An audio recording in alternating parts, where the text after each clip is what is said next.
Hello, hello, hello. Good evening, everyone. A warm welcome. It's been a little while. Things have been happening. A load of wins, a loss, a draw. There's been stuff happening. So there's plenty to get stuck into. Welcome to everyone in the comments section. This is KopEnd Khanage, if you don't know. This is episode 7. We're going to get stuck in straight away. Grizz, my brother, it's been a little while. You're dressed for the cold. It was summer the last time we spoke. How you doing? It pretty much was, wasn't it? We were going for a mild spell. You can't call it a summer, but mild spell. It's been a little while. It's been a combination of my fault, a combination of your fault, a combination of everyone. Because when you win together. When you lose. Everyone's involved, right? That's how we roll. So yeah, I'm gonna take majority of the blame. Of course, I've been blessed with a baby girl, obviously, since then. So I've been a bit busy, as you can imagine, sleepless nights again. But we're back. Liverpool seem to be back, and plenty to get stuck in. Pleasure to be here. It is a pleasure to be here, but my tea's cold because of you. Because normally, I like to drink my tea whilst on the show, but because you're like 7-8 minutes late, right? After telling us to become 10 minutes early, my tea is now cold. But it's no problem. You owe me a kebab. You owe me ribs. You owe me a cup of tea now. We're going smokehouse. We're going burnt smokehouse. Burnt smokehouse. That was the one. Yeah, the ribs. Apparently, the ribs there are insane. Insane. My brother was telling me. Yeah, and to join us in this discussion, Ish, how we doing? Regular, how we feeling today? Well, I'm good, man. I know you said already that winter's here, but when Liverpool are winning, the skies are blue, the sun is shining, birds are singing. I have not one complaint right now, bro. Back-to-back clean sheets. I'm good. Hope everyone else is good as well. See, I've only known Ish for a little while. Only for a little while. But I think I'm a man who can work things out very quickly. And if Ish ain't got nothing to complain about, Liverpool must be doing sick. Am I right? He's got it. So Christian Mush know him much better than me. Am I right, guys? I do like to work. Yeah, Chris isn't. Ish isn't. Isn't a stranger to letting his feelings known. And I'm sure there'll still be a few things through the season that he'll want to get off his chest. But E10. There we go. E10. E10 smokehouse settings, bro. That's what we're gonna be at. They know. And last, but by no means least, dressed in his best of big tech, Steve Jobs, the money man himself, Chris, how are we doing? Yeah, I've been doing my greatest Pep Guardiola with hair impression today. Honestly, I was in a meeting and honestly, I had to stop doing things with my hands. I stopped doing things with my hands where I was like, yeah, so big, so wide, the plans that we're doing. But hey, honestly, when we're in the form that we're in, it's hard not to be the fake tactico that I am to go through it all. I couldn't think of a better bunch of lads to do it with than you guys. Awesome. And just before we really get stuck into things, everyone in the comments section, I want to start off. Normally we start off with a where are you tuning in from? But I actually want to start off with something different. In this last week, we've seen 3 matches, right? We've had the Everton game, we've had the Toulouse game, and we've had the Forest game. I want you to tell me, not who's been the best player, but who's been your favourite player this past week. I know why you've asked this, but I'm not going to say nothing. Yeah, no. Grizz thinks I've already got, I'm trying to premeditate an answer, but I'm not. Anyone, and before we do get started, I do want to say, because morality means a lot to me and these kind boys here, shout out to everyone going through struggles, going through very difficult things throughout the world. We are so privileged to just talk about the football team we love and have that as one of the very few problems that we have. So much more going on. And that includes anyone watching. I'm sure you've got your own things happening. So sending you love, sending you peace. That's what we're all about. And in case you want to know who we are, I'm sure you'll know who Grizz is. You are on this channel after all. But we are the KopEndFracas boys. We record pods. We do our thing. And Chris, I'm sure I'd lay the floor out to you here and let everyone know the repertoire of things that we do offer. Good Lord, we do so much stuff, and you couldn't have put it in a better way, Mush. The thing that we do, this thing that we've created, in association with Grizz, in association with Touchline, it's to take our minds off, the monotony of what's going on in the world. We have this 90 minutes per week where we take our mind off everything that's going on, and we just focus on the fantastic 11 lads that are on the pitch. And we're gracious enough to be able to talk about that. We're in a position where we're privileged to talk about that. And we do it every Wednesday on the KopEndFracas main pod, which is out for free. And we have been absolutely hammering away at our Patreon page. So in the past week alone, I caught up with Christian Falk last Friday to talk about all things Bundesliga. We talked about all things Liverpool being linked with Leroy Sané. We talked about all things Max Erbel, potentially going to Bayern Munich or Liverpool. We talked about Xabi Alonso, how he's doing in the Bundesliga and what the future could look like for him. And of course, we had a little bit of talk about England's Harry Kane. So I had a really good talk with him. That is on the Patreon page. We're going to try and put a excerpt from that on this week's pod as well. So just give you a little bit of a taste of what we're about. And some other stuff we've got coming up in the next week. We'll be talking to a Fluminense account fan pod about Andre. So we'll be getting a bit more of a deep dive on him, what Liverpool fans could potentially expect from him in the January window. And obviously, as they gear up for that massive Copa America game over the weekend, that's going to be a must watch. Grizz himself came up with an exclusive about who is at the Maracanã this weekend too. So we'll talk about that a little bit later on. But yeah, man, that's the Patreon page, patreon.com/KopEndFracas. Subscribe from just as £3 per month. But honestly, in any form of support that we get, whether it's a listen from the main pod, an interaction on our Twitter page, an interaction on this YouTube page, we appreciate you and we appreciate everything that you do to help support us. So thank you very much. Amazingly put. And Chris is going to throw in a link as well to that Patreon page in the chat. So keep an eye out throughout. And actually, LFC Aaron made a great point as well. My point about, empathy and warmth. I mean, we can't even imagine what someone like Luis Diaz is going through at the moment. At the end of the day, however much we do care about it, football is just a game, and the families who love and support us and are the foundations of everything we do come way above this sport. So, Grizz, anything you want to say about the Luis Diaz situation? No, I don't mean no as in I've got nothing to say. We've said our part on the show yesterday on the Red Fellas, and of course echo everything that you've said, of course. And just, we can't even imagine. We're sat here all cozy, rosy, and what these people are going through, of course, in Gaza, and of course, Luis Diaz family sending the most positive thoughts and prayers, and hopefully he's reunited with his father, all well and safe.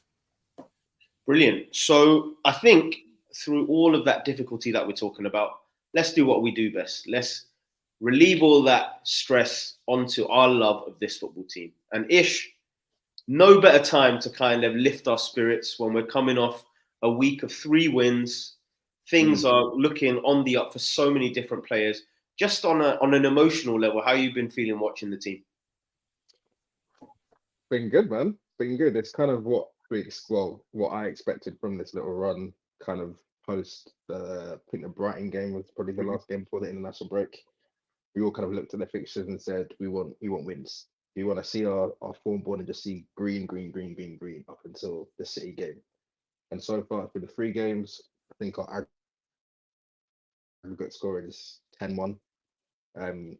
2 back-to-back clean sheets in the league, which is something I've been we've been winning games this season, but I've always been like, clean sheet would have been nice. Clean sheet would have been nice. Up until this point, we only had the Villa game at home, which is our only clean sheet. So it's been nice to get this little run together. The whole squad is kind of being utilised as well, which is another thing we kind of got onto clock for previous seasons, is not really rotating heavily enough, but we've seen the bulk of the squad get used, even some of the youngsters against Toulouse. So listen, Mush, like you said at the top of the show, right now, for this maybe 2-3 days until the next set of games, I have no complaints. Life is good. I have nothing to say. I have nothing bad to say. Even the players who I normally get onto, they're doing their thing. They're doing their thing. We're talking about other guys. Yeah. Are we allowed to name them? Hey, listen, the guy that wears the number 9 on his back, he's looking good right now, man. He's looking good right now. Oh, shit. Okay. So you've not been... I ain't got no complaints. I ain't got no complaints. Life's good. Life's good. But we'll see. We'll see how the game goes on Wednesday, see how the weekend goes. But as of right now, the Reds are we're cooking. We're cooking slowly. Nice. And I guess, we're talking about a week's worth of games here. I don't want to do, a long match review of every game. It's more about kind of things that you saw, things that you were worried about. Grizz, I mean, me, Krish, Ish, we've all talked on the pod in our group. I'd be interested to know from you. Obviously, Ish was saying how we've come off of 2 games without a win in Spurs and Brighton.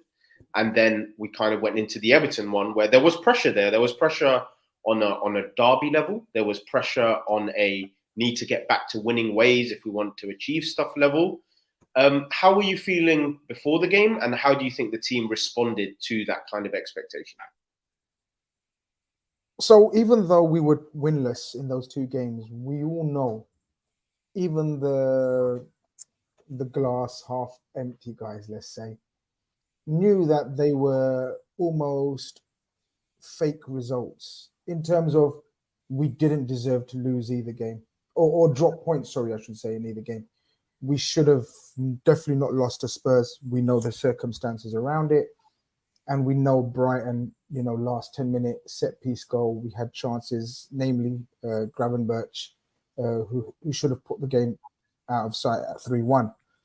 But the consensus was the performances preluding those 2 games was very, very good. And what we all, I think, agreed on, most Liverpool fans, was the next 4 fixtures in the league are must wins before the Man City away game. Because Everton, who did we play yesterday? Everton, Nottingham Forest, Luton, and Bournemouth, I believe. Is it? Brentford at home. Brentford, yeah.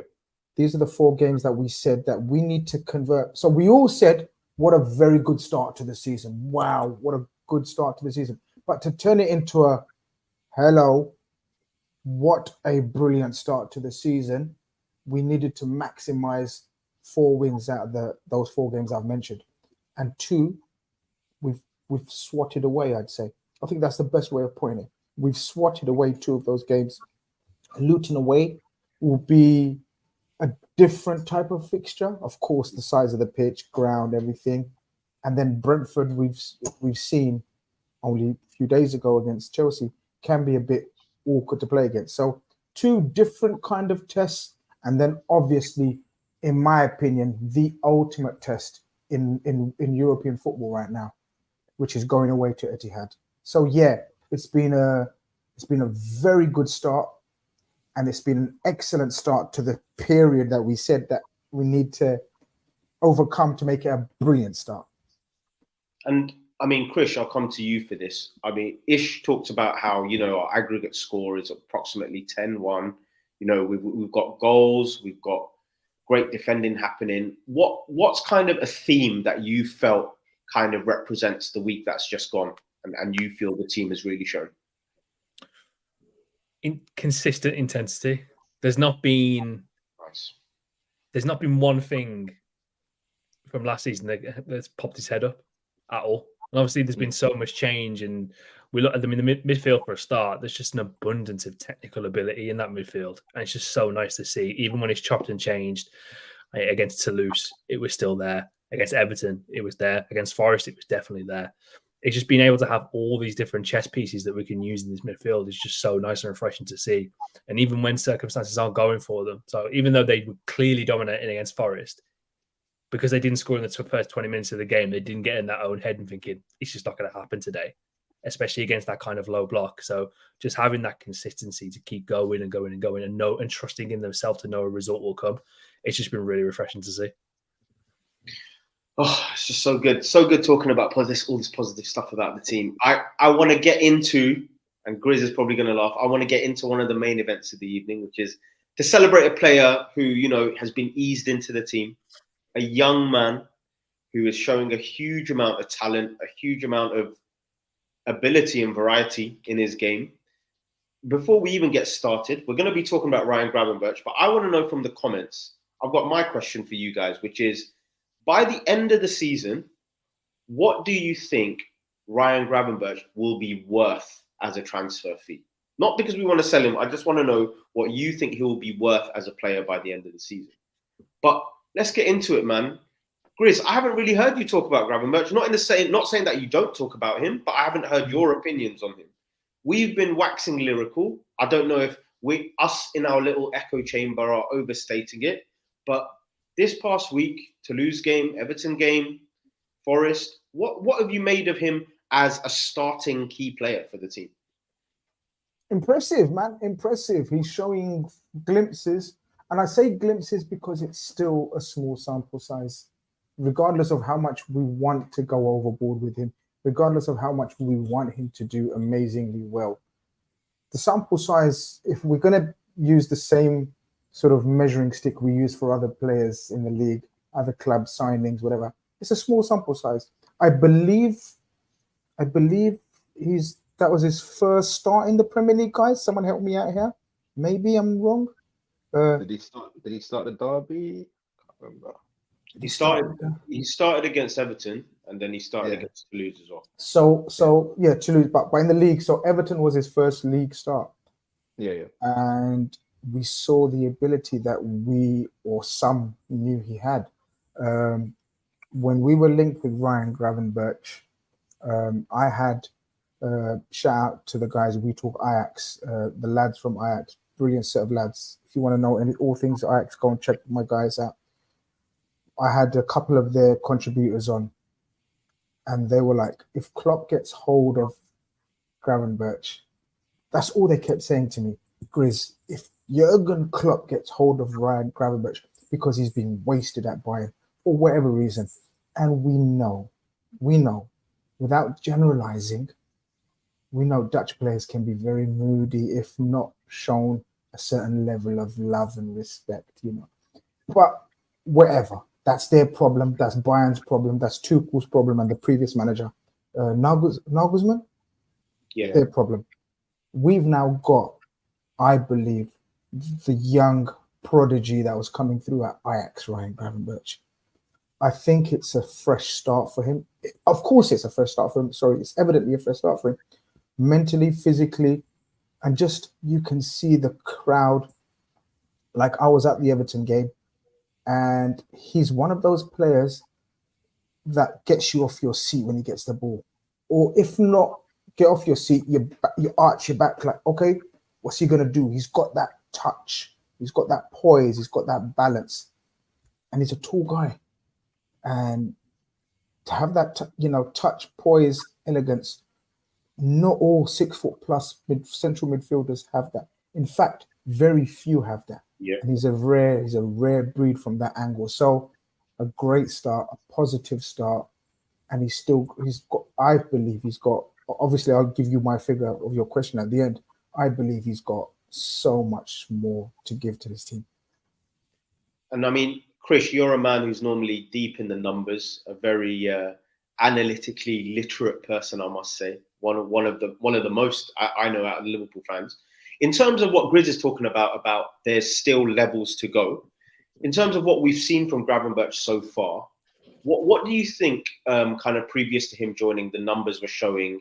Kind of, we've still got left to see. What do the numbers dictate in terms of what we can still look forward to? I think a lot of his progressive carries more than anything. I mean, that's where he's made the majority of his money in such a short career so far. Someone in the comments said that he's like Lallana on steroids, and that's probably the most accurate depiction I've ever heard of him in his career. The way he's on the half turn is just absolutely sublime. He's just such a phenomenally technically gifted footballer. And the one big worry that I had when we signed him was, especially for how we play and what we require from a lot of our wider midfielders, is being able to kind of engage in the press and engage in duels, winning those duels. And he's winning them at a high rate. I mean, the numbers against Toulouse alone were quite staggering. To do what he did in the Merseyside derby as well was really good. I'm just looking to see how we continuously keep molding him as a footballer, because it's like Chris said, it's massive. This is such a massive loss for Bayern Munich, considering like the state of their midfield now. They've got so many players kind of creeping into their to their kind of mid-30s that will need replacing, and their loss is our gain. It's just such a massive coup. So I'm looking to see how we can unleash him more, kind of with his progressive gains in that aspect. And I feel like a lot of his passing hasn't been utilised properly as of yet. We've not required from that left-hand sided midfield role. But yeah, man, the sky is the limit for him, and just looking forward to seeing how we can continue his development. Yeah, man. And I mean, Ish, what have been some of your kind of moments that you've been most impressed with when it comes to Gravenberch so far? It's the first touch, man. It's the first touch. The first touch is just getting him. It's not only getting him out of danger. It's getting us into really dangerous positions. And I'm getting a bit bored. Would you say it's the best at the club? The first touch? Yeah, in the sense of that, it can open up so many doors. I think. Good question. I think someone like Salah's got an amazing first touch, which I think is a bit underrated, but a lot of it is bringing the ball into control. Whereas I think Gravenberch, what makes him kind of special and what makes him kind of stand out is that, like I said, he's getting it on the half turn, and then within one touch, the whole pitch is opening out for him, and he's kind of setting us off on the transition. But for me, I'm myself getting a bit bored of the comparisons between midfielders that left in the summer. But I think when I watch Gravenberch, that he's one of the ones which makes me think the most. God, how far we've come from last year, because like I said, some of the stuff he's able to do in terms of transitioning us from defense to attack in a split second with one touch. Boy, I was crying for this last season. I was on my praying for a midfielder like him last season, and I think Klopp said either today or in the last pre-match that as good as he's been, this is maybe like 30-40% of what he can be. And I just think it's just exciting, man, to have a player like him with such a kind of specific skill set and such a kind of, he's very different from the rest of our midfielders. And I can't wait to see how he progresses for us. I think he's going to be special. But do you know what? Do you know what? That I'm so sorry, I forgot who said that Lallana comment. I think it was Arj. Do you know what, guys? Like, I know we're saying it's something completely different to what we've been used to, right? And it's true. It is, right? We've had efficient midfielders, workhorse, blah, blah, blah, but not very progressive. Gini could do it. Like, there was games where Gini did do it.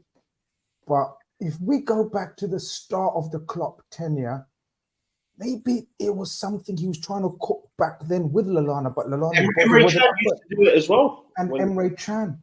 So Lallana was utilized in that role, in the early days. But obviously, we know Lallana's physical attributes weren't matching his brain and his intelligence. But this guy, I think that's a great example. I didn't even think about that a comparison. So maybe Jurgen Klopp's original master plan for Liverpool, or is his vision of Liverpool, is coming to fruition in the Liverpool 2.0. Potentially. I mean, I think what Ish was saying is, I completely agree. I actually think he's nothing to do with the previous generation Liverpool midfielders kind of in the team before, because we have literally never had a player who can beat someone with their first touch and then carry the ball forward. Like, we've had Emre Can who can maybe carry it. We've had Thiago who maybe has a nice touch. Who else puts the ball together like that? I mean, I don't think there is anyone else. But yeah, I think we need to just make sure that he just feels like he's in an environment where he can keep expressing himself.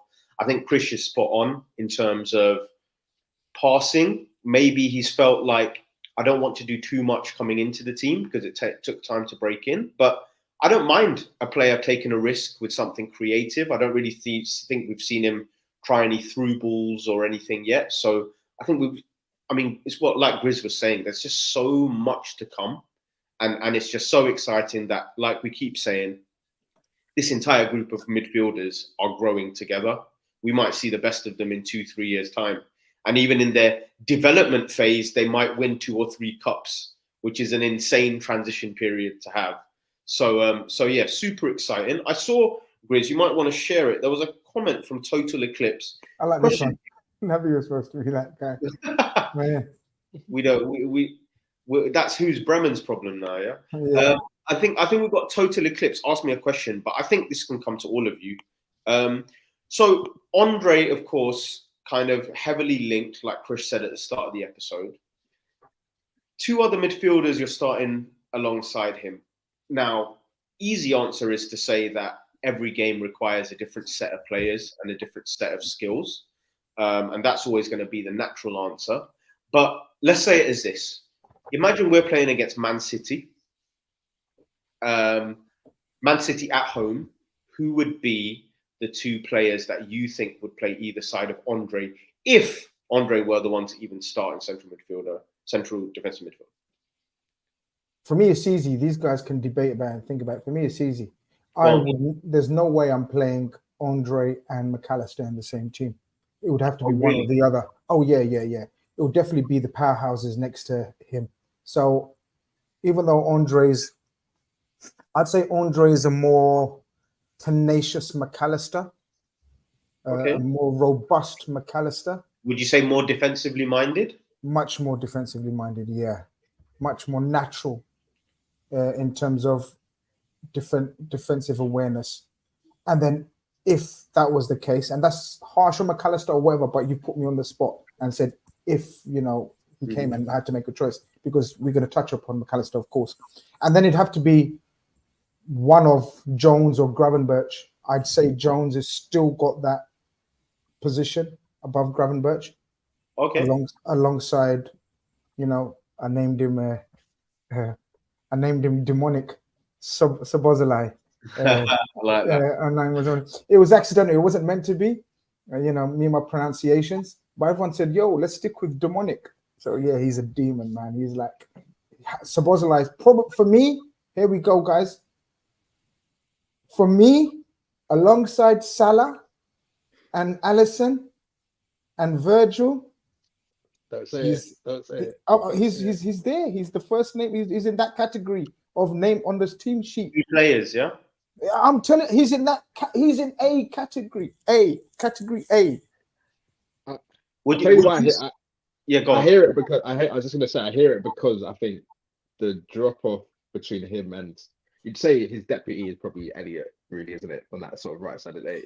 You could play Gravenberch or Jones there. Yeah, I guess Jones played there in the Toulouse game, I wouldn't say, but in kind of the natural pecking order, you'd say like Jones and Gravenberch are kind of fighting for that left-sided role, and then on the right it's Szoboszlai and Elliot. Then I guess if you look at it like that, you can say because that is quite a big drop off. But I still think that if you're talking first names on the team sheet, Salah, Van Dijk, and Alisson, they're still a level above anyone else in terms of like. No, I agree. No, but I'm saying he's in that category of. I put him in the fourth then. All right, no problem. I can accept that, and that's real as well. Do you think he's undroppable right now? Do you think there's no way if we're playing like Rich said, City tomorrow, there's no way. No way. You tell me otherwise. If you think otherwise. No, I hear it. I don't. Honest to God, man. This guy is like. We all seen the YouTube clips, and we may have seen games of Leipzig, especially in the Champions League when they played against Man City, and I can't remember someone else. Everyone knows about his shot. Everyone knows about his running power, dribbling, ball striking. I didn't know about his maturity and his game intelligence. I did not know it. I know it now. And at 22, it's frightening. And I mean, okay, Chris, your answer to that question then. Let me see if yours is different. I need to be careful because if we do sell Andre, I think I've made claims that I'd go for the Andre mustache. So that's going to be on the cards at some point. Fantastic mustache on that fella. I want him for that alone. I think you'd have to play Jones and Szoboszlai, to be fair, just from how tactically switched on they are. And I mean, we all saw City at the weekend. You got Gvardiol popping up at left wing like 20 times a game. So you're going to have some midfielders who've got some legs that can like be positionally aware and kind of figure out those movements. So those would be the 2 guys for me. Okay, cool. I mean, I don't know. I kind of disagree with what Grizz has said in terms of how important Szoboszlai is. And that's nothing to do with how good Szoboszlai is. I would actually argue that we have a lot of talented midfielders. So some of the other players missing is a bigger miss than who can deputize for Szoboszlai. If you told me Jones and Gravenberch have to play against an Arsenal or something like that, I would have full faith that they would perform really well. So that will probably be, it's just such a strong area for us, and it's just insane that if I asked you same thing 4 months ago, that midfield, do you think midfield will be our strongest area of the pitch? You guys would have thought that. So yeah, awesome. But let's talk about another midfielder who I think after the Brighton performance got a really tough time. Obviously had come from an international break and just, went back to his old club and had a really, really tough time. And that's Alexis Mac Allister, who is still learning a role, which is very different to who he is. Grizz, Alexis, were we too quick to jump the gun on thinking he can't play this role? Or do you think there's still a better way of playing it than he's playing it at the moment?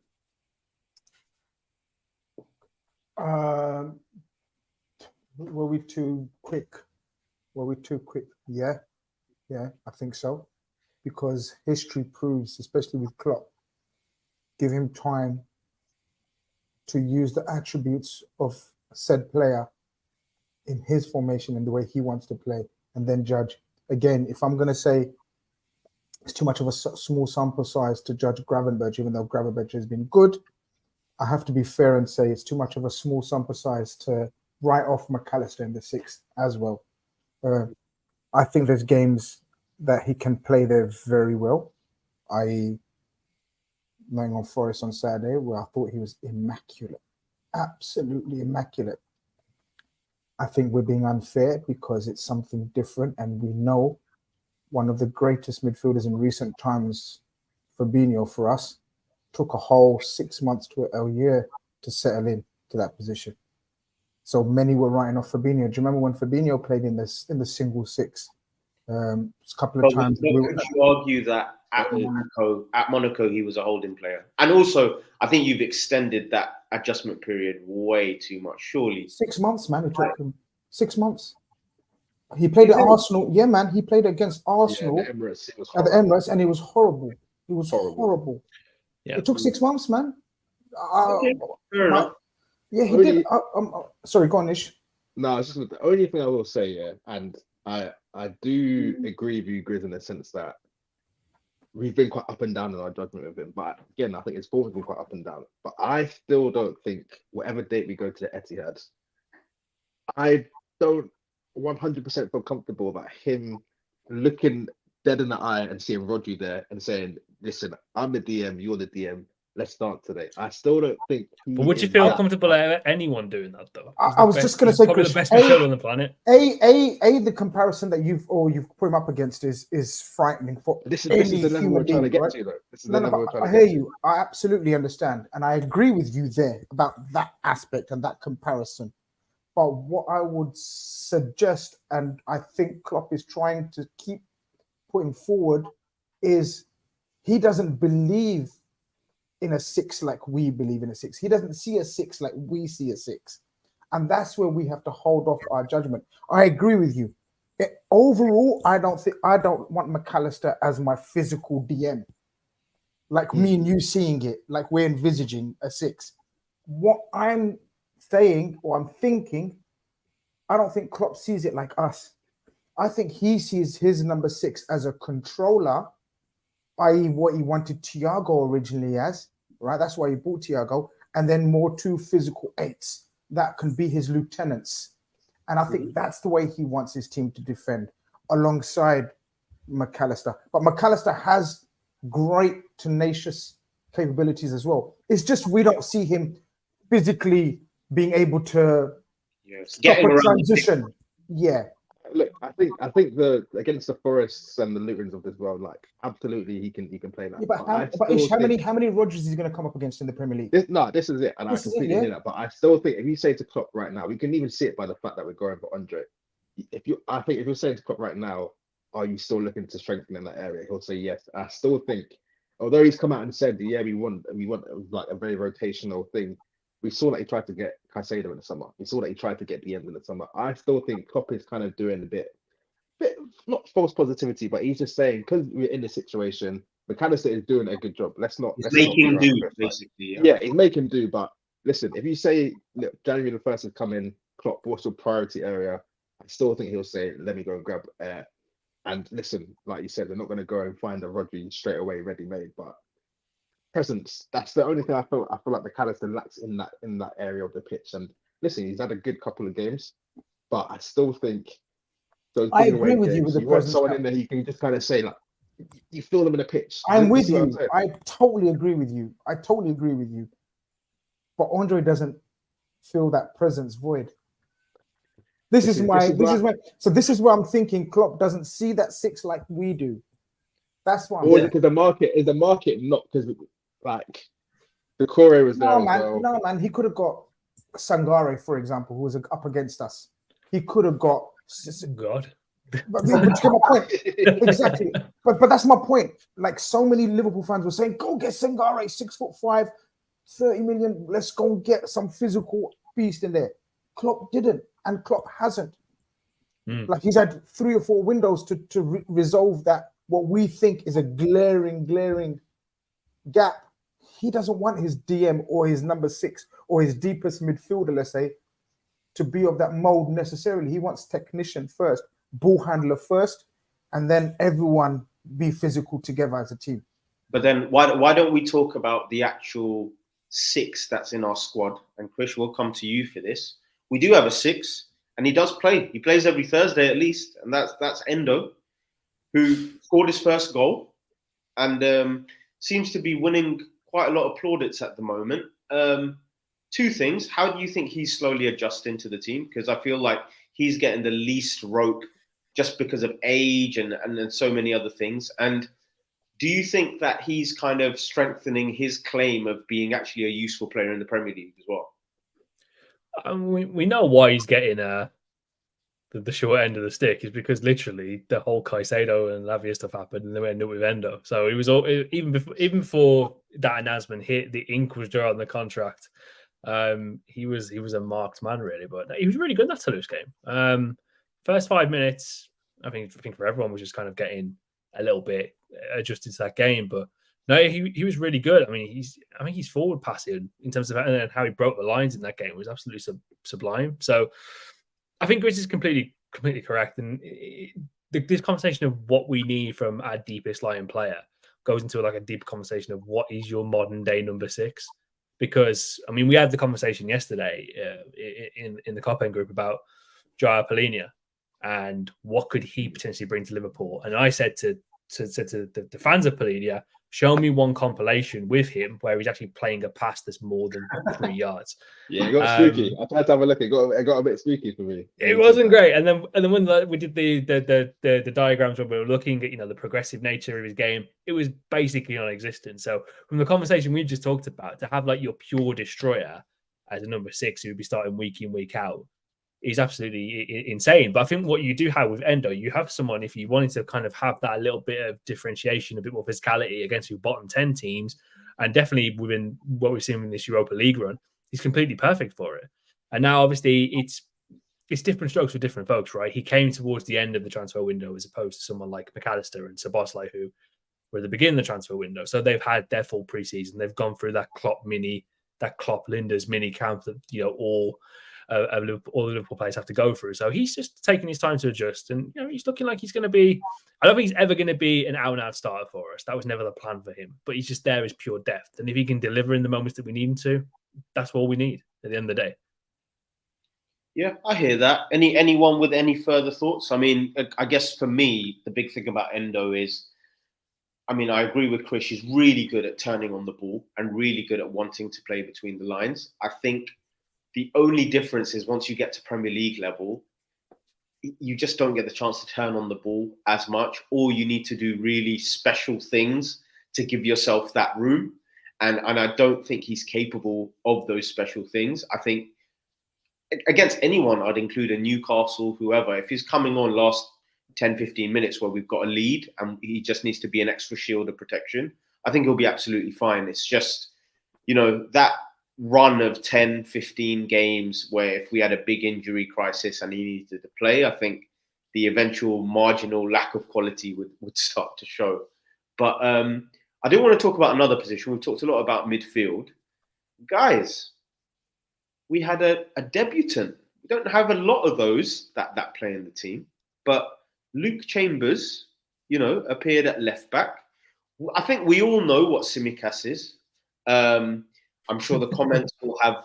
I think Tsimikas very diplomatic. Yeah, I think Tsimikas is the most polarizing player because people either love him and he's the Greek scouser, so on and so forth, and others are rolling their eyes every time he's on the ball. So I know that there's going to be a range of opinions. Before I do continue, guys, hit that like button, hit that follow button. Make sure you're following KopEndFracas.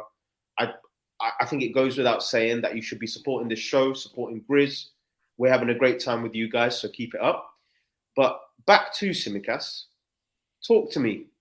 Is this a player that you're happy is starting to have some competition, or do you want to see what Tsimikas can produce with a run in the team? I've seen what Tsimikas can produce with a run in the team, and it's I keep saying it, and I'm going to keep saying it until the point is hammered home. He is very much in the Nathaniel Klein zone. He doesn't do anything poorly, but he doesn't do anything great. It's literally middle of the road, and that's all it is. I want to hear your opinion.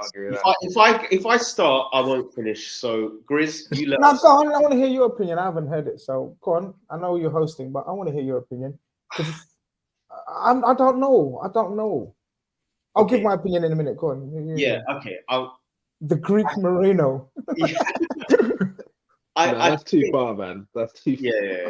But I think the way I feel about Tsimikas has become clearer and clearer, which is when I see him play, whether it's defensively or on the ball, the emotion I feel most is, or the statement that always comes into my head is this all you can do?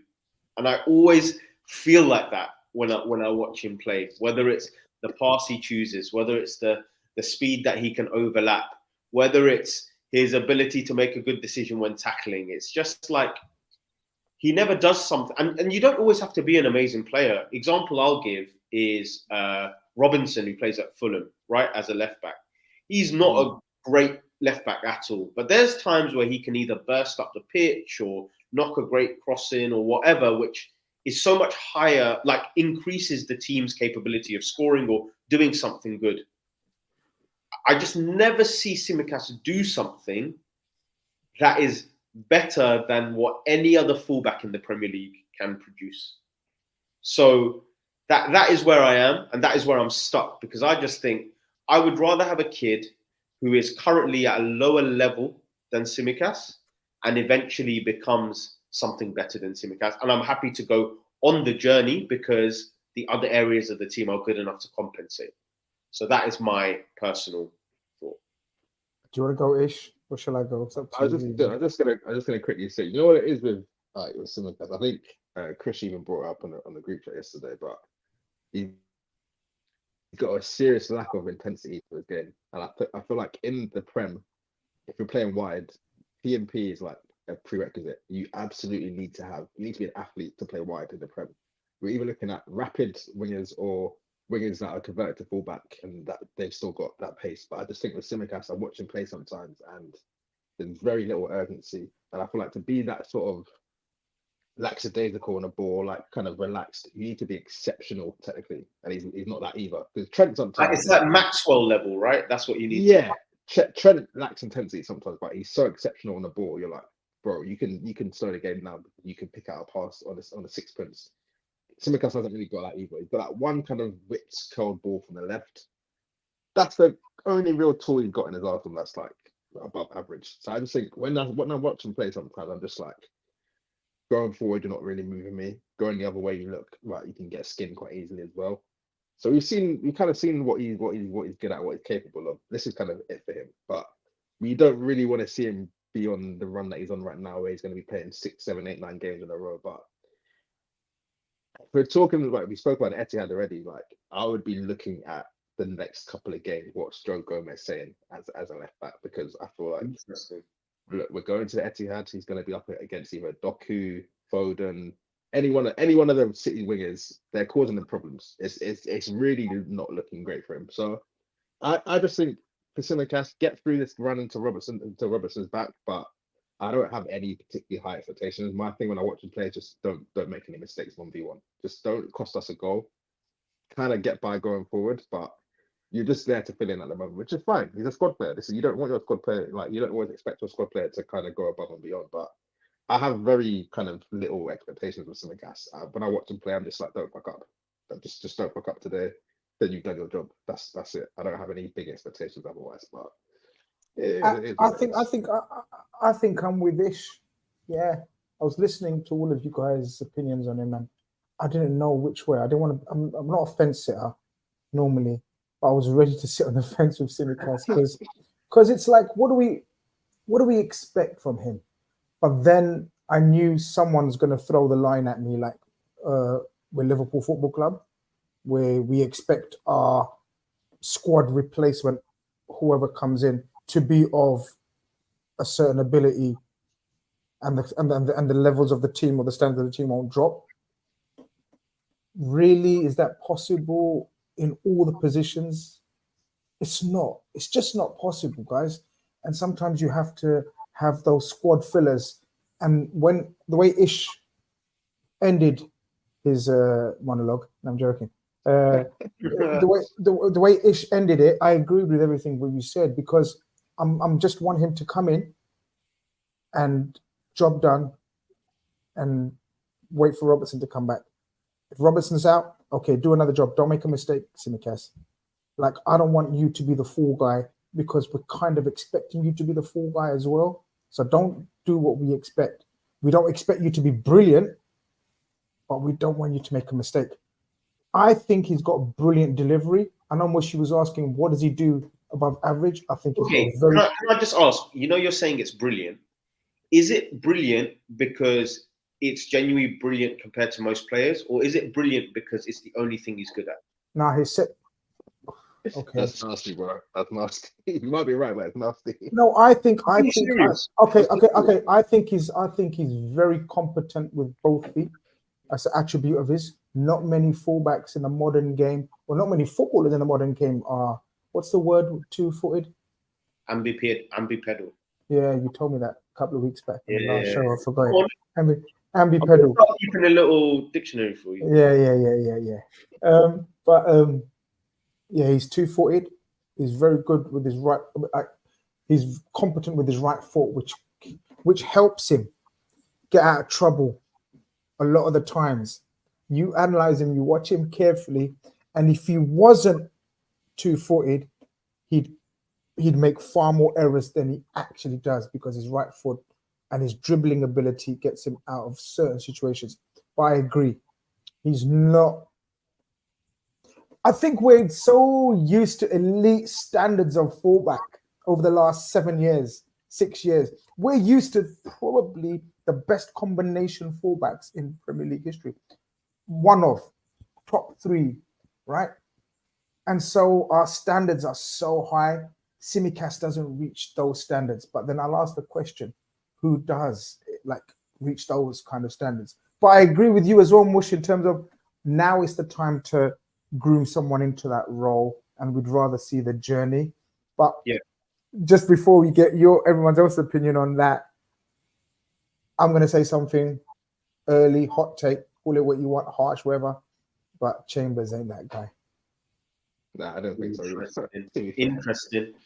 We've got 2. We've got Chambers and we've got Scanlon, who came on as well. So you guys can talk about them as a pair. So what are you guys thinking? Krish? Scanlon looks all right. I've not seen much of. So wait, you bypassed Chambers there. Is that because you are?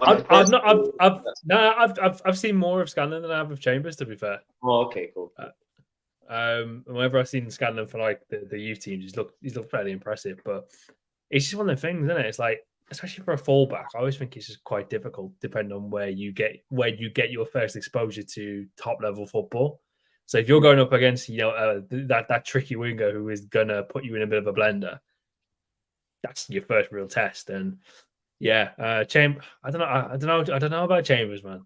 I feel like it might be one of those. What is it that you're not sure about? Speed more than anything. I feel like because he was quite heavily linked to Bayer Leverkusen in the summer. I feel like a slower league where there's a bit more space would do the world of good for him. But prove me wrong. I'm more than happy to be proved wrong. But I think that the whole, when we're talking, and it's funny that we're talking about a backup left back at the end of the day, but it's a combination of so many different things. Like, I feel like you're more willing to give someone a little bit of leeway, especially if they're kind of in that 18 to 22 bracket, especially if they have like two very good borderline elite traits that they have. And obviously we don't have that with Tsimikas. I mean, he's almost like, what, 27, 28? So you'd rather have someone in that capacity where you can, like we said, you can kind of have them to be the long-term successor to Robbo at the end of the day, and who can give you a little bit of extra, a little bit of extra breathing room for him in games against lower opposition. But I don't know, man. I was adamant that we probably should have got rid of him in the summer just to bring in a centre-back who can also deputise a left-back. Like someone like Inacio or someone in that mold, but I don't know. Let's just see what happens. Just very quickly on that subject about the left centre back and like hybrid, what you refer to, like someone like Gomez, like a left-footed version of Gomez would have been ideal. Have we? Because a lot of Spurs are sort of fans are getting way gassed, of course, as usual. But Van der Ven, did we miss out on? Did we miss out on? He was the guy. He was the guy. I said it from the jump. I don't know why we didn't get him. I think, was it 47 million? I know it's. Is it even a lot of money in this market? It's a lot. Do you know what? I think we were prepared to go only up to 35, and that's. I can understand why we were only willing to go up to 35 for someone who's effectively going to be fourth choice, right, lads? Third, fourth choice. So that's why it made sense from our perspective at the time. But of course, hindsight is a wonderful thing. And, Van der Ven and Konate could have been our future. I think Van der Ven's been phenomenal. That's what I agree. Annoys me. And we're talking about like outstanding attributes as well. This guy's recovery speed is insane. Like, we've been talking about us playing a line too high for the last couple of seasons. Bro, you leave this guy on his own 1v1 on the halfway line. I don't care who it is. He is catching them. He is elite, and his tackling is good as well. He's not getting back end.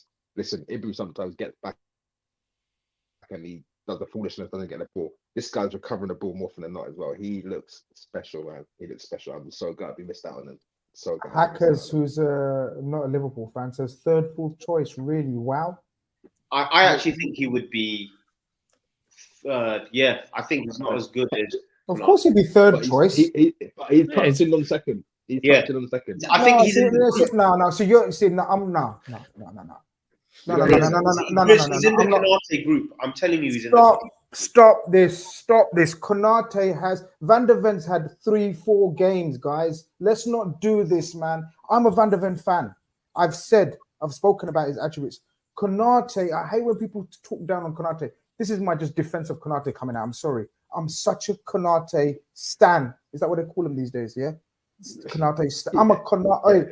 I'm not having Konate slander, because even though it's not slander, and I was going to say, even though it's not slander, you're raising Van der Ven to Konate. I look at on like slander, because Konate has proved himself for 2 seasons now, guys. Champions League, 4 trophies for France as well, playing in the World Cup. Van der Ven has the potential to be a Konate, never mind a VVD. So he'd be third choice. Can I ask you a question? Yeah, if Van der Ven, continues to play how he is, let's say for the remainder of the season, would you put him on Konate's level, or does he need to play better than he already is? He needs to play Champions League footy. He needs to play international footy. He needs to show me 2 consecutive seasons like Konate has shown of brilliant levels. I think, and I agree with the opinion, Van der Ven has potential to be elite. I agree with that. But to say he's on a level with Konate already, no. Unless you're forecasting that, that's fine. I agree with the forecast.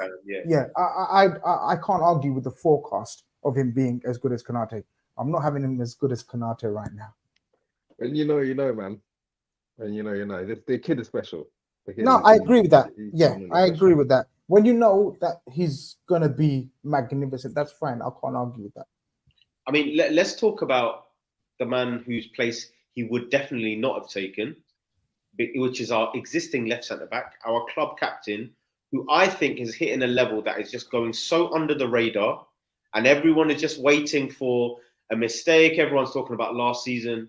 Boys, talk to me about the Dutch mountain that is Virgil van Dijk. Chris, I can see you're edging to talk about him, so go on, man. It's just great. It's on a different level.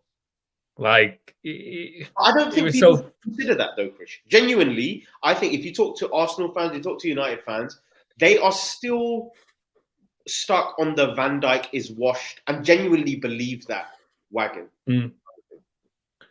What do you expect from? Well, let's not be cruel. Let's not be cruel. You know what I mean? I was going to say let's keep it simple. Let's keep it simple. What are you saying? The Pogba comment, yeah? Manchester United fans know very little about football. Is that what you're trying to do? I mean, they're still doing up Vidic comparisons. Good goddamn it, because that's all they got. That's all they've got left. That's all they've got left. And Arsenal fans, well, we know how we feel about Arsenal fans. You know, they love a good tactical diddle. But no, man, what we've seen so far from Virgil this season, bar the one incident at Newcastle, has just honestly, it's been great. It's on a different level. The guy has just come, and he was never going to be the same player after the injury. The way he came back after that ACL was a freak nature in itself, because he looked like the exact same player. But now he's readjusted it. He's readjusted his game. He's repivoted. And the footballer he is now is absolutely unbelievable. We've got one of the all-time great centre-backs in the Premier League already in Thiago Silva. If he continues on this trajectory, Virgil, that he's on, he can still play to that top level at that age, that 38, 39, because just the way he has just re-polished his game. What do you think he's doing, Chris, to kind of, like you're saying, he could potentially prolong his career, how Thiago Silva has? What are the kind of adjustments you think he's made to be able to kind of prolong it? So the one thing that I think we all got frustrated for last season was that he was still relying on his pace, and it wasn't there to the level that it was. He's engaging a lot more now. He's winning, so he's so much more physical. That's the one thing that's getting me. And he's using that aerially a lot more. He's more engaged on the ground. He's engaging players in more distance. And I feel like the passing range is like expanded in a way too. But his just overall command and the way he's bringing his level back to the standard it needs to be as the club captain, and all the different intangibles he's bringing there. And Paul Gorst wrote a really good piece over the weekend. Actually, I think it was before the Everton. It might have been after the Everton game, talking about how he's kind of brought back the pre-match huddle and all these different things, getting the opinions of all the different players in the squad just to make sure that everyone's on the same page and we're all singing from the same hymn sheet. He's just on such a different level now than he was compared to last season. I'd actually probably say from the season before. With your permission, host, can I share something? A good friend of mine tweeted today. Ian, who used to be part of the Fatback 4 on another channel that I used to be on, knows his football. And what he said was, Van Dijk seems to have changed his style a little, from relying on his natural athleticism and guile to becoming more combative and aggressive. Muhammad Ali done something very similar, either side of his ban from boxing. You have to be really special to have the ability to do that. It's pretty much what Chris is saying in terms of. There's a reason Chris gets paid to do what he does, man. It's very apparent that Van Dijk may have come to terms, because it takes, when you're that good, right, at something for so many years, and you're good, it takes a lot for you to take it in that you may not be that good at that thing. It's hard to accept, right? Do you get what I mean? Yeah. Mm-hmm. So I think last season was an acceptance, maybe, from Virgil, and I think he's totally revamped his game, guys. I think he's far more active. I think he's far more engaging now. He's realized that his agility and his speed can't get him out of trouble like it did. So now he has to be there first, in terms of, I can give him a head start. Have you guys noticed that even the other week on the weekend, where he was ahead of Elanga every time, not in terms of a foot race, but he gave himself a yard. to get it. So and Elanga is an athlete as well, So he's like rapid, man. He's insane. So I think he's adjusted his game a lot more than we've given him credit for. Well, obviously we are giving him credit now, but and it surprised me. It has surprised me so far. He's been very, very good. Even the Newcastle game, guys. I know, he got sent off, but it was a bit of a rough decision, I think, overall. But you say decision, but he was still struggling in that game, right? Like, and that's as a team. Like, we were absolutely on the ropes against Newcastle. But look, as I said, elite players do that. And we've obviously seen Salah's evolution in terms of adjusting his game. And now we've seen Virgil's evolution. So two players that hopefully can continue and prolong their career because of their game intelligence. I'm going to ask a bit of a, I don't know, people might think it's a negative question, but it's really not negative. And Ish, I'll come to you first for this, but let me think about how I'm going to ask this. Okay. So we saw for about 2 to 3 years, at least, right, where Trent Alexander-Arnold was breaking all kinds of records for creativity, whether it was product, whether it was numbers, whether it was expected assists, everything. Yeah. Do you think we have sacrificed too much of the things that Trent did for us in those 99, 97-point seasons to just fit him in the team now? Or do you think this role suits him? And the reason why I ask it is I was thinking back to the fact that when I watch Liverpool now, I don't see Trent play as many special or creative passes as we used to. Do you think that it's just one of those where the bigger kind of picture of the team is more important than getting something out of Trent? Or do you think something has changed in Trent himself?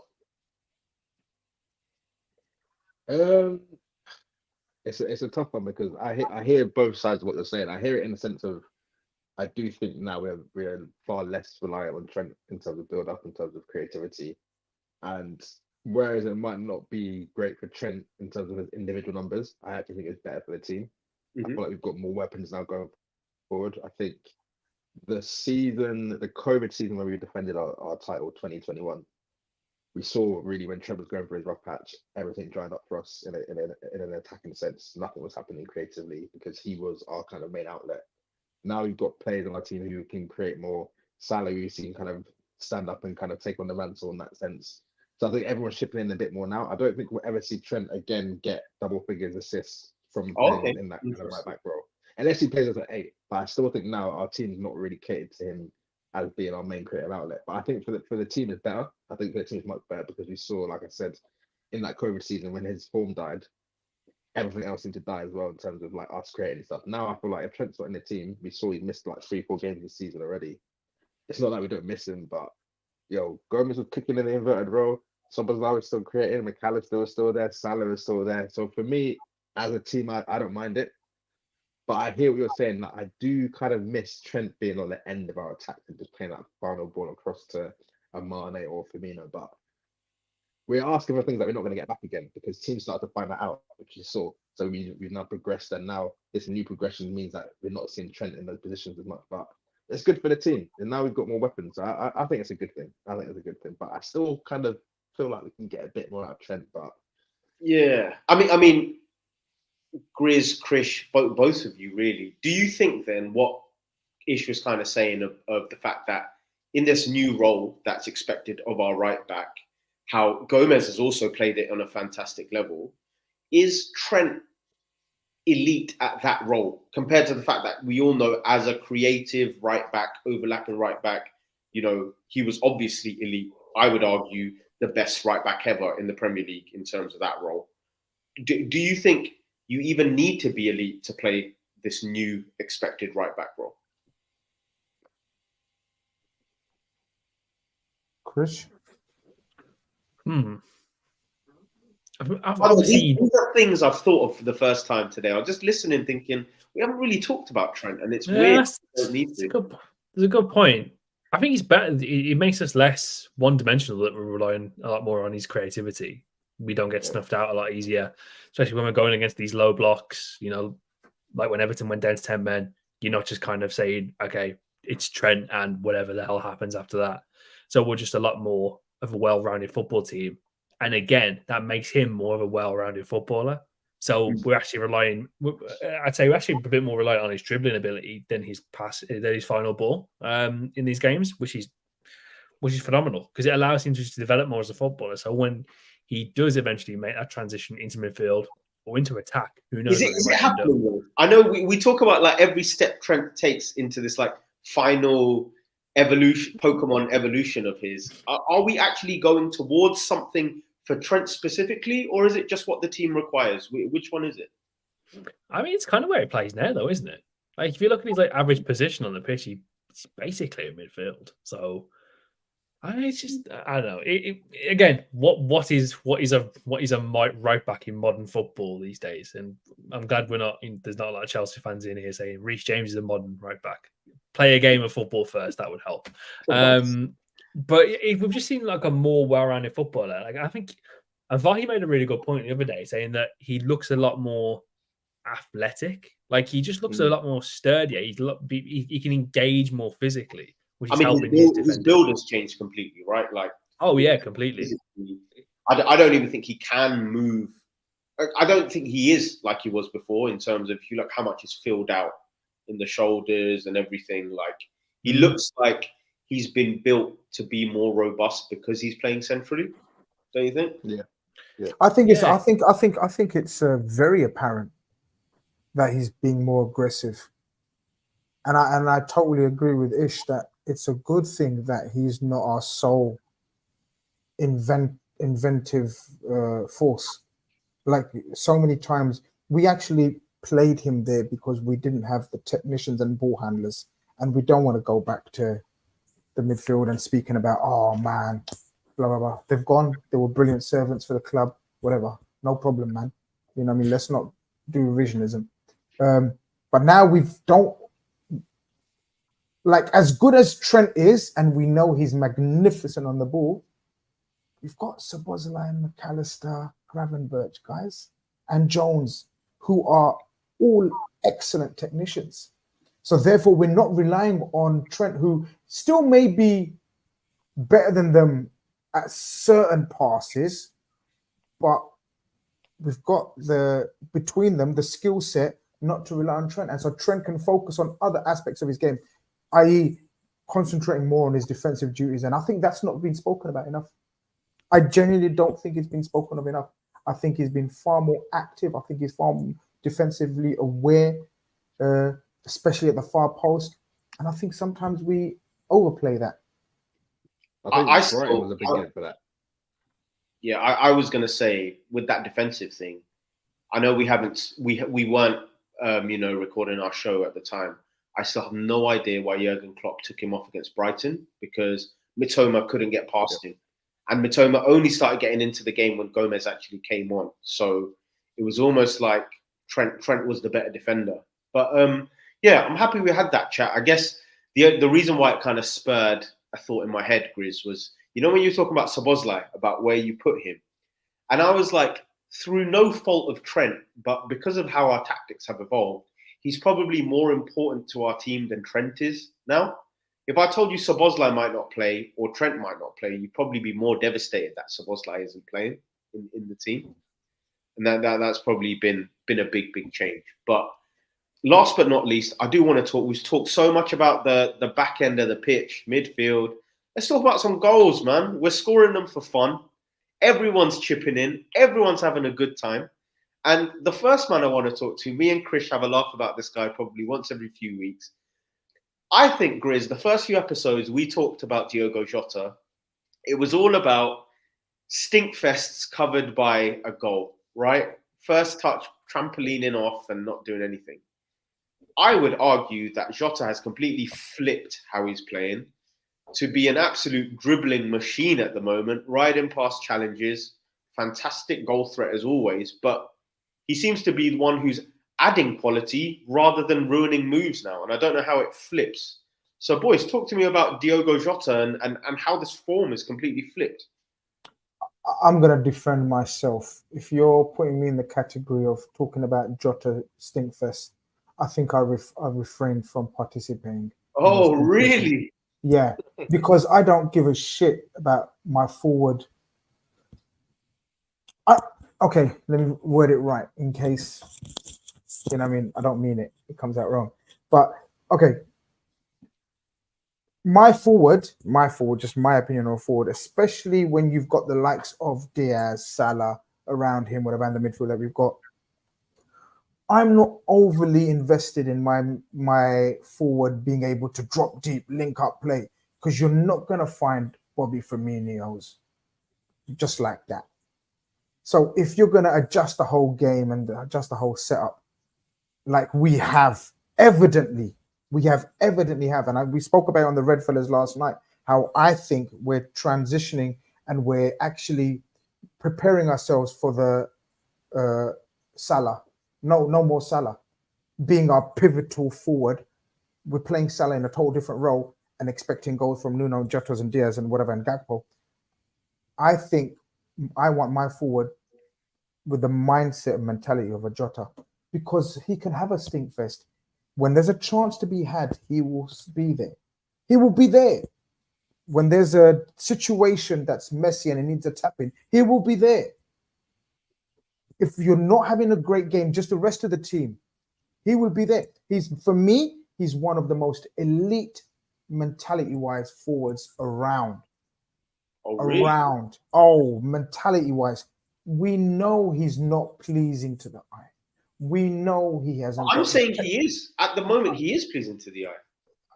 Okay, yeah, he has bouts of form like this where he's mad for about 7-8 games where he scores, assists, and we think Jota, and then he will suddenly have Jota, control that, better touch there, wherever, you know. He's not pleasing to the eye, but for me, he's my kind of striker. He's like the old classic Germany strikers. Did you guys ever play Pro, man? I'm going back. I'm sorry, man. But Pro Evolution, Pez was the game, man. Forget all this FIFA. And the old classic Germany strikers were just cold-blooded, man. Like, Klinsmann wasn't pretty, but Klinsmann was there. Rudi Voller, there. He's got that mentality of, I mean, I would go Dutch there because I'm of a certain vintage as well. And I would say someone like Roy Mackay was just Roy Mackay is a very good example. Wow. Very good example. Very good comparison. But Jota for me, and you know what, guys? If you, I said this on the Red Fellas last night, right? So people that I'm repeating myself, just mute me or something. But you know, he's massive on the gaming, right? He plays a lot of FIFA. Yeah. Some of his goals, man, it's the shit FIFA, like some of the glitch goals. Yeah. Bro, did you see that dribble where he just went through everyone? That's the kind of shit that you can do on a PlayStation, right? And then the finish at the end. Like, I genuinely think he recreates some of the moves as well that people can do on FIFA. He's a mentalist like that, man. I have the highest regard of Jota, even though he may not be everyone's cup of tea technically and aesthetically, you know. But to me, he's a marksman of the highest caliber. Ish, what about you? I mean, like we joked early on, you're never afraid to give your opinion, especially when you're unimpressed. And Jota hasn't escaped your attention before.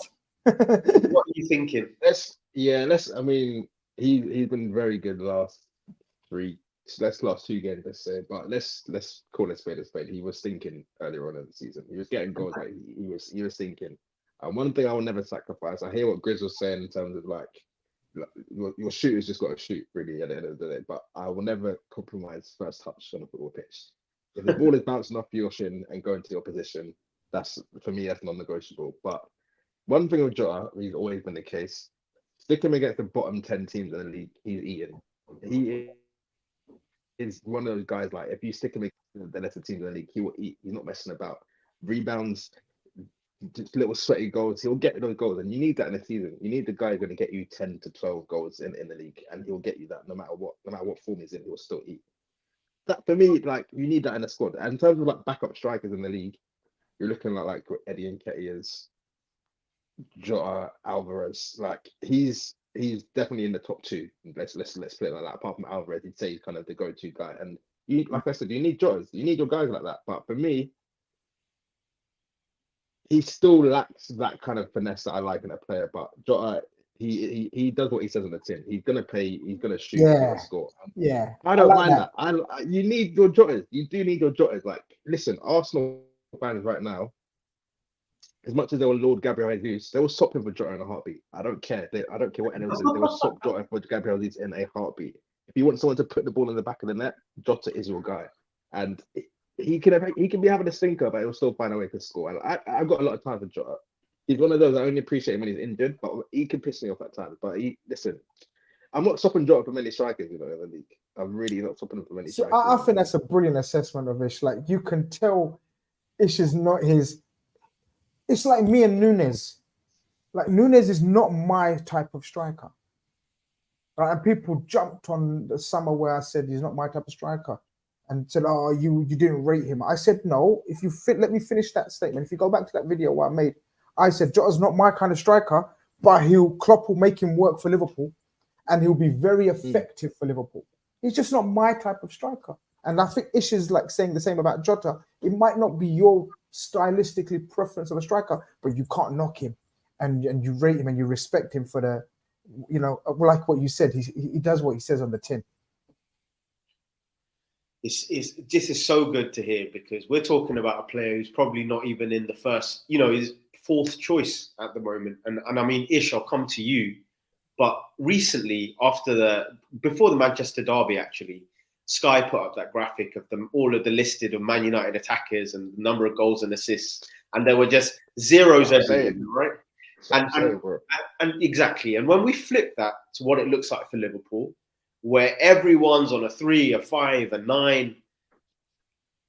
Firstly, how lucky do you feel we are to have the array of attackers we do? And secondly, in the years to come where this team go from transition to expectation, do you think we need more attackers than we have now? Or do you think this current crop can take us to those big trophies? I think this crop definitely can. And I think, going back to what you said about United, like, do not underestimate how important it is to have 4 or 5 goal scorers in your team. Like, we saw already when Gakpo was down for a couple of weeks. Jota said, "Cool, I'll step up." And where I think we might come undone this season in terms of like the midfield area, the defensive midfield area, in terms of like winning the title, I also think that our attacking kind of prowess can help us drag us back up in that sense. So whereas I think the midfield will bring us down, I think having 5 genuine shooters in our team could mask a lot of the deficiencies. And when it gets to March, April time, Salah might be gone on a little 5-game drought. But guess what? Jota's there, Gakpo's there, Nunes is there. So I think this season, we've seen already it's going to be you score, I score. But I think having those 5 attackers can really take us somewhere where we might not really belong just yet. But just having those 5 guys, come April, May, I really think that they're gonna have a big say in this title race. If we're still there and thereabouts, having those 5 guys that can all score, I think could be invaluable for us, to be honest. What about? I mean, Chris, is there anyone or a group of players that you think in our attack should be doing better, and if so, what can they be doing better? They're all. Hey, we all want to share the wealth, right? We, like you said, we don't want to have over reliance on one player. It's hard to say that when we've got Mohamed Salah put up the stats that he does, but it is what it is.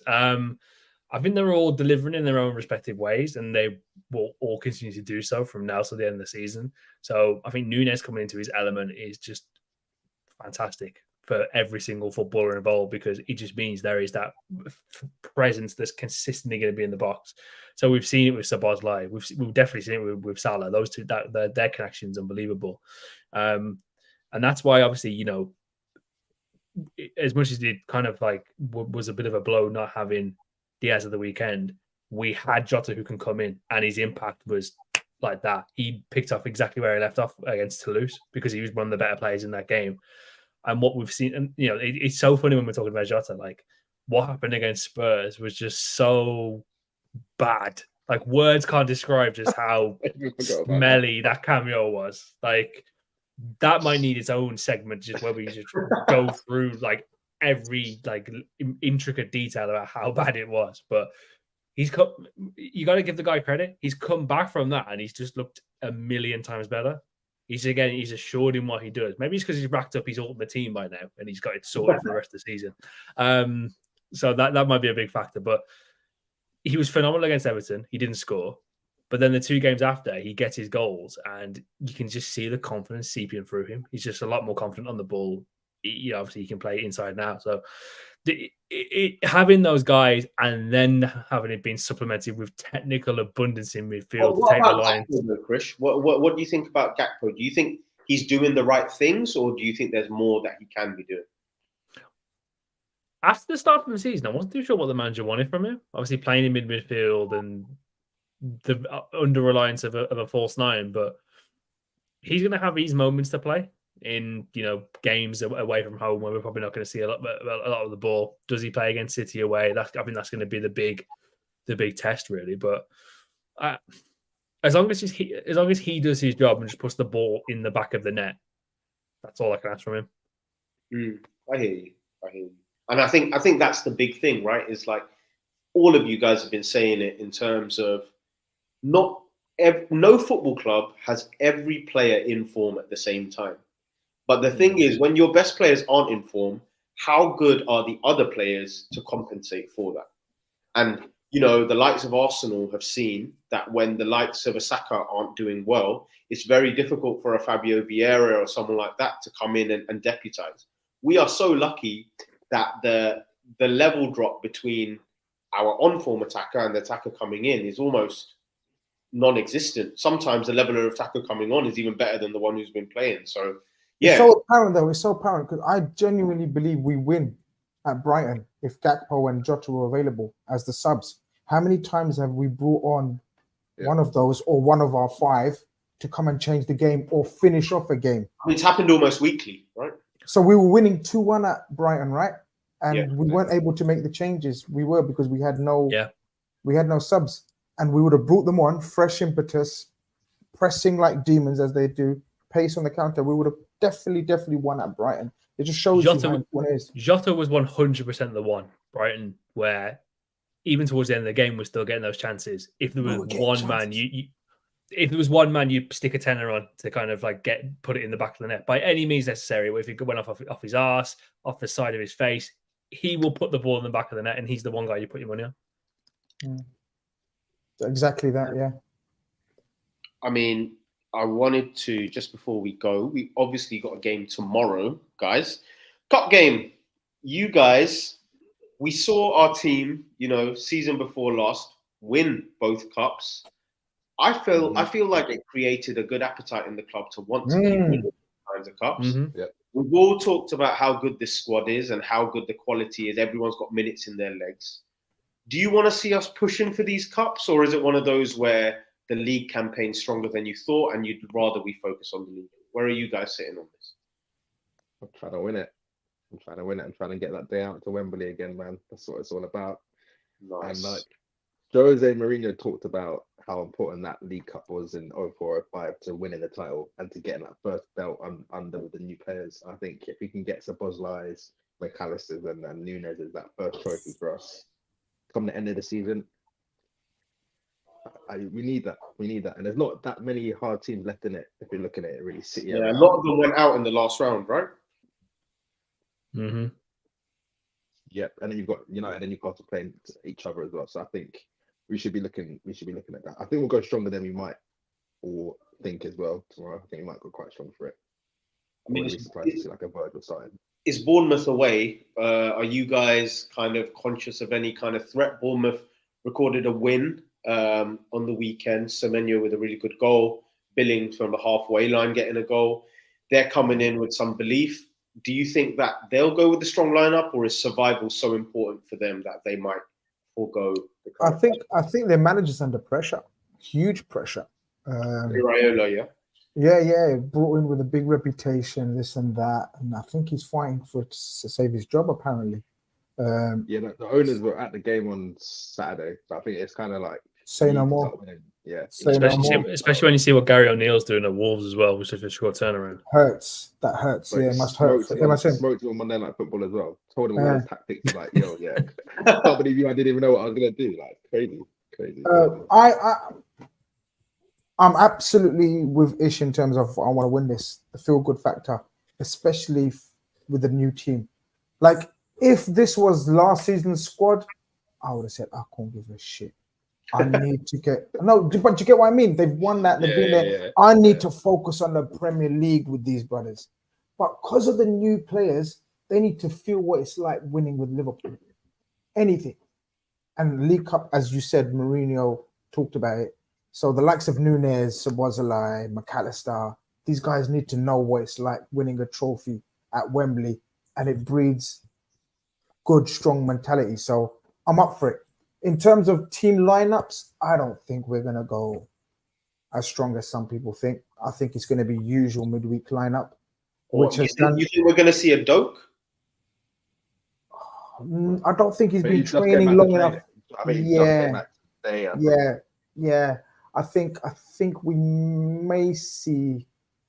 I don't know, man. We may see Salah. I don't know what you guys think. Salah might do 60, I reckon, and then Elliott maybe. But Salah didn't play against Strasbourg, so Klopp did pull rank. And I mean, normally Salah, we say, Salah. Yeah. Look, try taking him off the pitch. But I don't know, man. Gakpo's a definite star, I'd say. Definite. I think Elliott will start.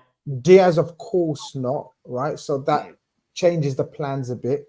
Because if Diaz was available, Jones definite starter. Yeah.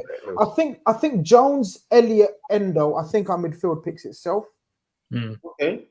Jones, Elliott, Endo. What about centre backs?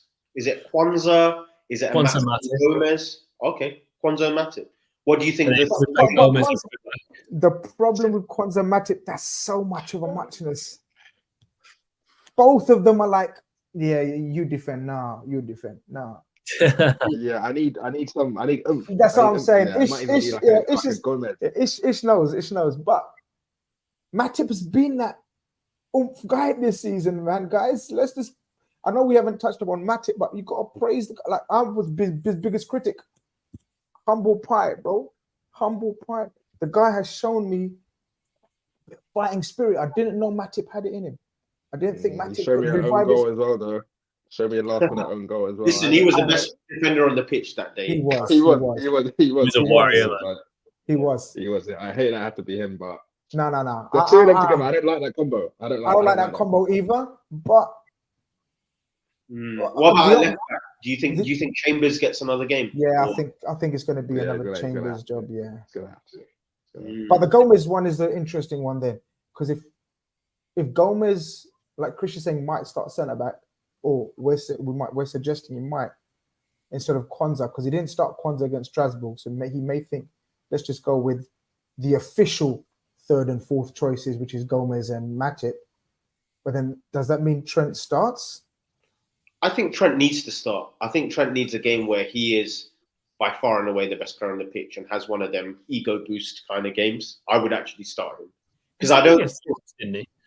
Sorry. He started against Toulouse, didn't he, Trent? Yeah, he started against Toulouse. Yeah. I think a big thing is that his role now isn't too high energy. I don't think it's like it takes a lot out of him to play it. So playing it twice a week isn't too much of an issue. I think you can see he's a lot more relaxed. But then if we've picked that team that we picked, then who goes up front then? Because Doak's not a massive loss, but Doak would have been ideal for these games to give him experience and match time. So I don't think he's going to throw in Doak unless he's been training longer than a couple of days. So what do you think? Do you think Jota starts again, guys? What's the front three? Gakpo definitely starts. Who else? Is Kay Gordon back at all? Yeah. Yeah, but I think he's back.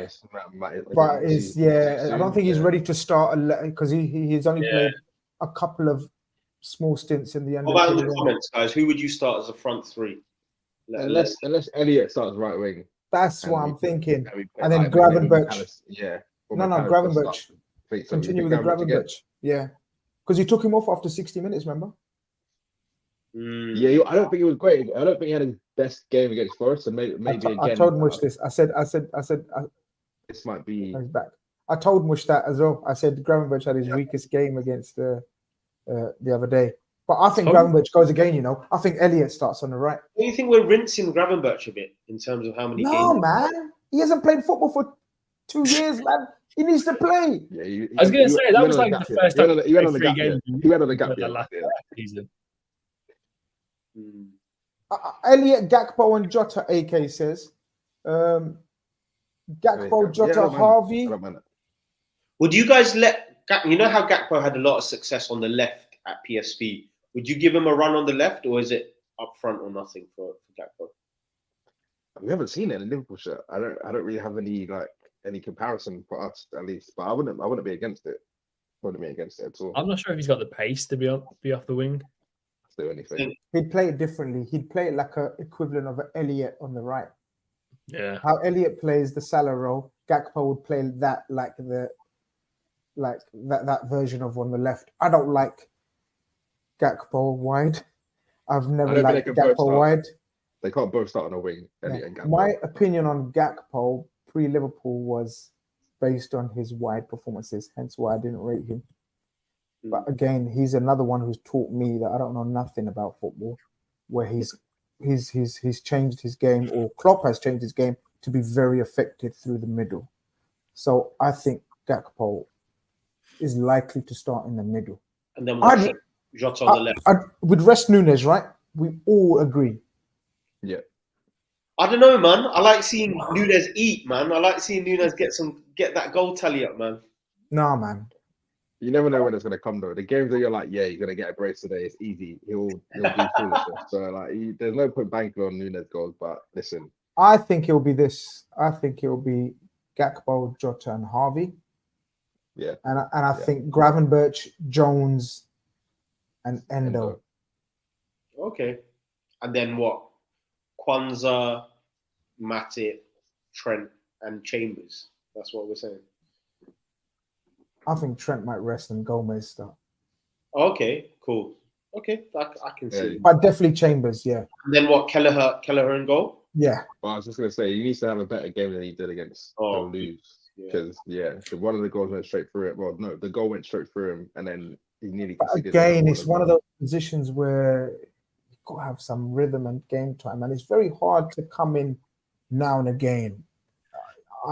It's hard. But he normally does it so well. This is why this whole best backup goalie in the world stuff even started. He's got the worst job in the world as well when you think about it. Yeah, deputised for the greatest goalkeeper in world football. So, but again, you could say he's learning from the absolute he's still 24, maybe 23, 24. He's got time, but he's literally watching greatness every single.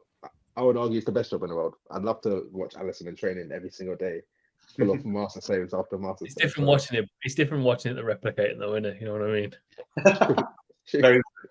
But I definitely want to win tomorrow, though. You know, lads. Certainly, I can't do that. I definitely want to go through because you're right. I think Mush mentioned it. Like a lot of teams are out. And tomorrow, one of Man United, Newcastle are out, and West Ham and Arsenal are out.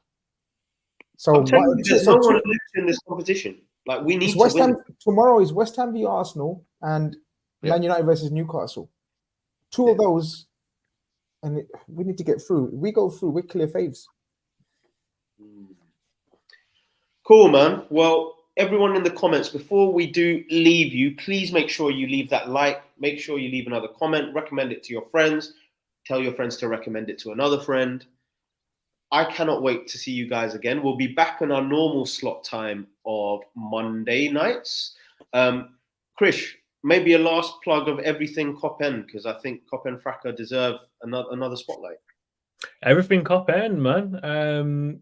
Wednesdays over on the Touchline Fracas feed, you can find the main pod, which will for this week, for people who haven't been able to watch it, will be this show. So thank you very much for getting on the audios, but be sure to check on the videos as well.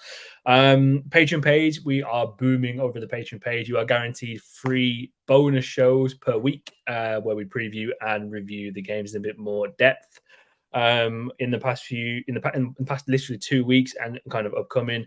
I sat down with Christian Falk to talk about all things Bundesliga. We talked about Max Erbel potentially coming to Liverpool or Bayern Munich. We talked about the links to Leroy Sané and Jamal Musiala, and we talked about. We talked about a lot. We talked about the Ryan Gravenberch situation at Bayern Munich and the road that led him to Liverpool, and we talked about Xabi Alonso and what path he potentially taken his managerial career. I will also be sitting down with, I say sitting down, it will be over StreamYard, with a Fluminense fan as they prepare for the biggest game of their recent life in the Copa Libertadores final on Sunday.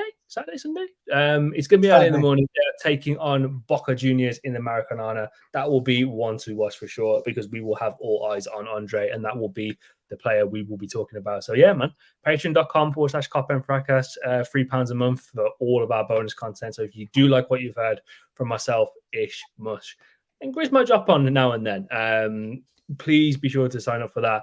But yeah, we are across TikTok, we are across Twitter, we are across Instagram. It is KopEndFracas, and you can find some of the funniest tweets, the most insightful tweets, and just a real good community here, guys.